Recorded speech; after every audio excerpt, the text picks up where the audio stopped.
सभी प्यारे साथियों को राधे राधे। स्वागत है आपका प्रद्योत गुरुकुल में। मैं हूं प्रद्योत और प्रद्योत गुरुकुल यूट्यूब चैनल से आप जुड़ चुके हैं। आज हम आपके लिए एक और बेहतरीन क्लास लेकर आए हैं जो आपको एकदम नई जानकारी देगी और इस क्लास के आधार पर आपको परीक्षा में बहुत लाभ मिलेगा। आज हम चर्चा करने आए हैं एक पुस्तक विशेष पर। हालांकि छोटी चर्चा करेंगे लेकिन बहुत महत्वपूर्ण चर्चा करेंगे। चर्चा का विषय है अपनी खबर। चर्चा का विषय क्या है? अपनी खबर। आज हम अपनी खबर बताने आए हैं। ध्यान ये रखना है आपको कि आज हम अपनी खबर नहीं बताएंगे लेकिन अपनी खबर जरूर बताएंगे। हम अपनी खबर नहीं बताएंगे। सबसे पहले तो आप सभी को राधे राधे। लेकिन अपनी खबर बताएंगे। अपनी खबर का मतलब ये है, इसका मेरे व्यक्तिगत जीवन से कोई लेना देना नहीं है, लेकिन मैं जो आपको चर्चा करने के लिए आया हूं वो अपनी खबर पर चर्चा करने आया हूं। अपनी खबर, यदि आप हिंदी के विद्यार्थी हैं तो आप समझ गए होंगे कि हम क्या चर्चा करने आए हैं। ये हिंदी साहित्य की टॉप मोस्ट सर्वश्रेष्ठ आत्मकथाएं गिनी जाएं तो मेरा विचार है कि टॉप 10 में इसका नाम जरूर होगा। श्रेष्ठ आत्मकथाओं की सूची में उच्च जो अच्छी अच्छी आत्मकथाएं हिंदी साहित्य की हैं उनमें इसका नाम जरूर आएगा। अब ये आत्मकथा है किसकी?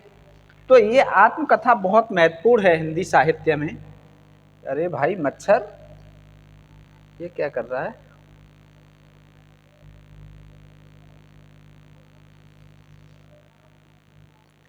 हिंदी साहित्य में ये आत्मकथा बहुत महत्वपूर्ण है।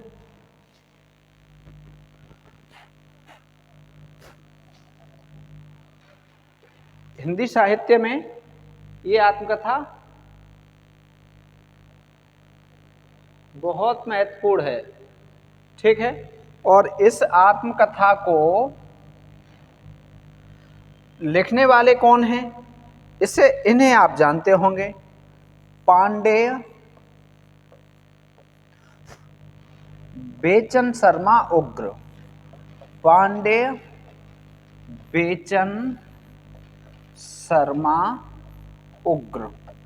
अब यहां पर ये देखो, उग्र, एक तो ये नाम उपनाम पूछा जाता है कि उग्र उपनाम किसका है, तो आप बता देंगे पांडेय बेचन शर्मा जी का नाम उपनाम है, इनका ही उग्र। एक इनका उपनाम और है जो आपको कुछ को पता हो सकता है, कुछ लोगों को पता नहीं भी हो सकता है। यदि पता है तो बहुत अच्छी बात है, नहीं पता है तो हम बताए दे रहे हैं। इनका अष्टावक्र उपनाम भी था। अष्टावक्र उपनाम से भी ये स्तंभ लेख लिखते थे, ठीक है। क्या? अष्टावक्र। अब पांडेय बेचन शर्मा उग्र, जिन्हें अष्टावक्र भी कहा जाता है, और वैसे अष्टावक्र का अर्थ होता है जो 8 जगह से टेढ़ा हो, ठीक है। शाब्दिक अर्थ होता है अष्ट वक्र, 8 जगह से जो टेढ़ा हो। अब हम चर्चा करने आए हैं अपनी खबर पर। अपनी खबर इनकी बहुत महत्वपूर्ण आत्मकथा है। इस आत्मकथा में इन्होंने बेबाकी से अपना चरित्र उड़ेला है। इन्होंने अपने बचपन से लेके और अपनी युवावस्था और बाद की अवस्थाओं तक का ऐसा लेखा जोखा प्रस्तुत किया है जो हिंदी, तो इन्होंने अपनी खबर अच्छी तरह से ली है। कहते हैं खबर ले ली उसकी, तो इन्होंने अपनी खबर ली है बहुत अच्छी तरह से। तो एक बात ये भी कही जाती है कि इनकी आत्मकथा अपनी खबर पर अश्लीलता का आरोप लगाया गया। दूसरा पक्ष ये भी है कि इनकी आत्मकथा अपनी खबर तुलसी और निराला की रचनाओं और उनके व्यक्तित्व को ध्यान में रखकर भी पढ़ी जाती है, ठीक है। तो तुलसी की और निराला की समकक्षता के बराबर इनकी आत्मकथा पढ़ी जाती है, और ये आत्मकथा हिंदी साहित्य में बहुत चर्चित है, बहुत महत्वपूर्ण है। तो हमें विश्वास है कि आज ज़्यादा चर्चा न करके सबसे पहले तो हम इसके अध्यायों पर चर्चा करते हैं। अध्याय, एक प्रश्न आता है कि इस पुस्तक में कितने अध्याय हैं। ये कई जगह पाठ्यक्रम में ये पूरी पुस्तक भी लगी हुई है, ठीक है। असिस्टेंट प्रोफेसर यूपी में ये पुस्तक लगी हुई है पाठ्यक्रम में। तो इसमें कितने अध्याय हैं? 17 अध्याय, ठीक है। ये 17 अध्याय हम बात कर रहे हैं अनुक्रमणिका में जो दिए गए हैं उनकी, ठीक है। अनुक्रमणिका में ये 17 अध्याय दिए गए हैं, ठीक है। कितने अध्याय हैं? 17। तो ये 17 अध्याय पहले देखते हैं, फिर चर्चा करेंगे आगे। चलो, पहला अध्याय कौन सा है? इस पुस्तक का पहला अध्याय कौन सा है? दिग्दर्शन। क्या है? दिग्दर्शन। अपनी खबर आत्मकथा का पहला अध्याय है दिग्दर्शन, ठीक है। अपनी खबर आत्मकथा का पहला अध्याय क्या है? दिग्दर्शन। दूसरे अध्याय का नाम क्या है? प्रवेश। दूसरे अध्याय का नाम क्या है? प्रवेश। तीसरा अध्याय पूछा जाए तो तीसरा अध्याय इस पुस्तक में क्या है? अपनी खबर। तीसरा अध्याय क्या है? अपनी खबर। इसी अध्याय के नाम पर इस पुस्तक का नाम है, ठीक है। यदि पूछा जाए कि अपनी खबर पुस्तक में अपनी खबर किस शीर्षक का नाम है, किस अध्याय का नाम है, तो ये तीसरा अध्याय है इस पुस्तक का, वो अपनी खबर नाम से है, ठीक है। चौथा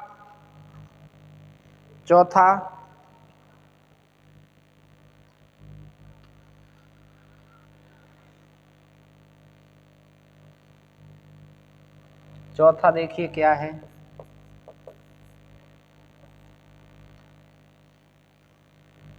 चौथा है धरती और, चलो तो अगला आप देखते हैं कौन सा है।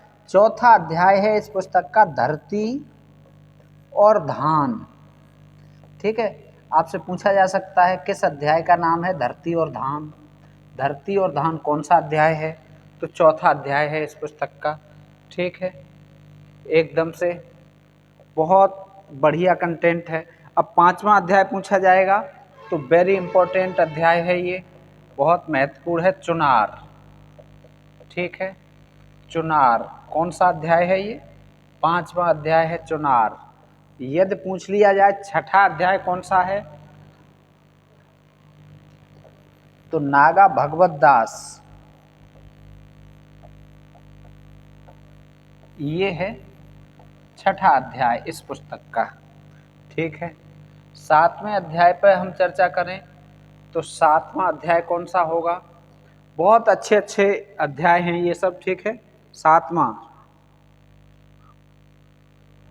राम मनोहर दास। सातवां अध्याय का नाम क्या है? राम मनोहर दास, ठीक है। अब हम ये पूछें आपसे आठवां अध्याय कौन सा है? अपनी खबर आत्मकथा का आठवां अध्याय कौन सा है? तो आप बता देंगे भानु प्रताप तिवारी, ठीक है। आठवें अध्याय का नाम क्या रखा है? भानु प्रताप तिवारी।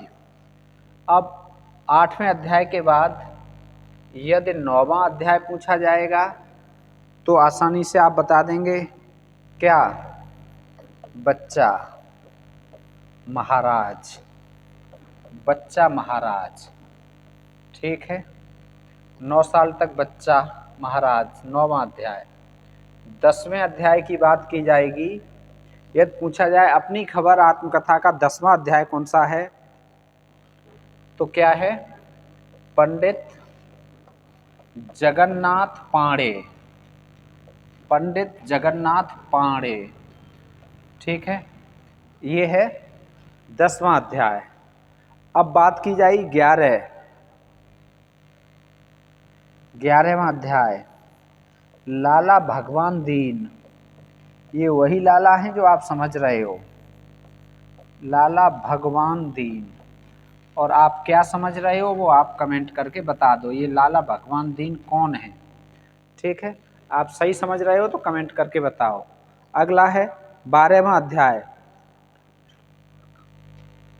12वां, पंडित बाबूराव विष्णु पराड़कर। विष्णु पराड़कर, ये देखो आज पत्र के संपादक थे। बहुत आता है आज के संपादक। ठीक है, आज पत्र के संपादक रहे ये, बहुत महत्वपूर्ण है। पंडित बाबूराव विष्णु पराड़कर, ये सब नाम हैं। इन्होंने अपने परिचितों, गुरुजनों और मिलने वाले जो हैं इनके उनके सबके नामों के आधार पर ही अध्याय का नाम रखा है। ठीक है, 13वां अध्याय क्या है?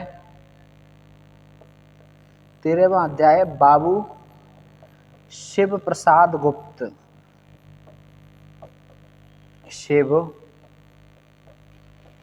बाबू शिव प्रसाद गुप्त। ठीक है, बाबू शिव प्रसाद गुप्त।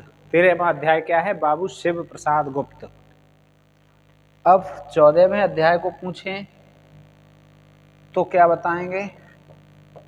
यदि 14वां अध्याय पूछ लिया जाए तो आप बताओगे पंडित कमलापति त्रिपाठी।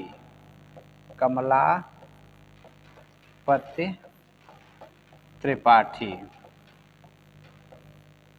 ठीक है, पंडित कमलापति त्रिपाठी, 14वां अध्याय। 15वां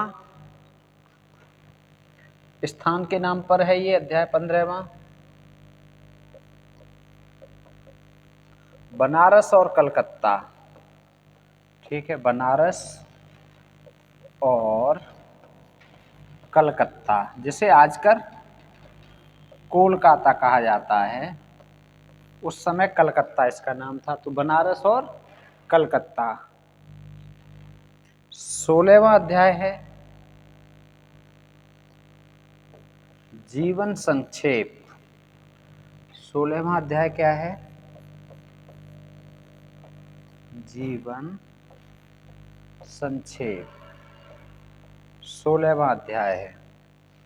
ठीक है, और अब बात होगी 17वें अध्याय की।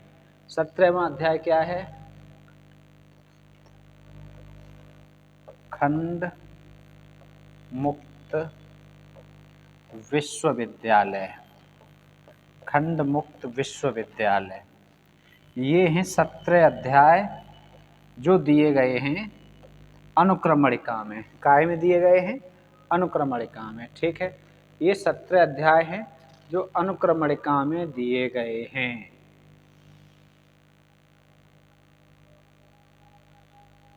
ठीक है, अब इसमें कुछ अध्याय कभी कभी हटा दिए जाते हैं तो 13 मान लिए जाते हैं। जैसे मान लीजिए दिग्दर्शन हटा दिया शुरुआत से, दिग्दर्शन है, प्रवेश है, 2 यहाँ से हटा दिए, 1 आगे से हटा दिया। तो इस तरह से कई बार 13 अध्याय माने जाते हैं। लेकिन मुख्यतः इसमें कितने अध्याय हैं? तो वो अध्याय हैं इसमें 17 अध्याय। कितने अध्याय हैं? 17। ठीक है, तो इन 17 अध्याय में क्या क्या बताया गया है, क्या क्या मुख्य है, इस पे भी हम चर्चा करेंगे आगे कभी क्लास में। ठीक है, तो आज की क्लास बस इतनी ही, और मिलेंगे फिर। बहुत बहुत धन्यवाद क्लास को देखने के लिए, क्लास से जुड़ने के लिए, दोस्तों को शेयर करने के लिए आपका बहुत बहुत धन्यवाद। बहुत बहुत धन्यवाद। जय हिंदी, जय भारत।